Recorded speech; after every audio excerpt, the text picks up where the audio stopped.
Ku shiga channel ɗin Sela Hausa TV ku danna subscribe sannan ku danna ƙara domin samun daɗaɗɗen shirye-shiryen mu a koda yaushe a channel ɗin Sela Hausa TV.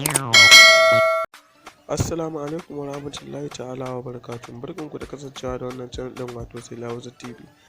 Idan yau ne farkon shigo ka wannan channel ɗin, ka daure ka danna subscribe sai ka danna alamar ƙararrawar wannan na sanarwa.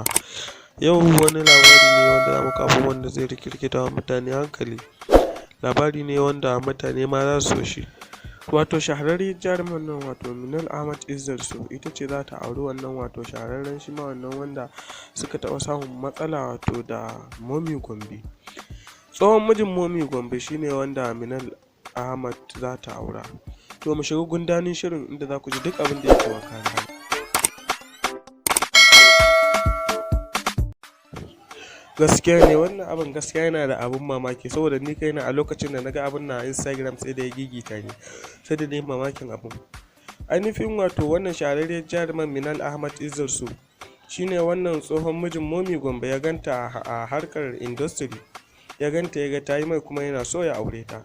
Dama ita tun can dama harkar industry din bata mai da shi wanda wai mace ka raba ba, tana yi ne dama a lokacin kuma da ta samu miji za ta yi aure.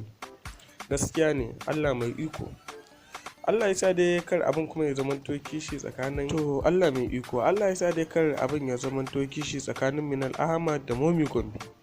Allahu akbar kabira, mu dai Allah ya kai mu lokacin mu zo mu sha biki.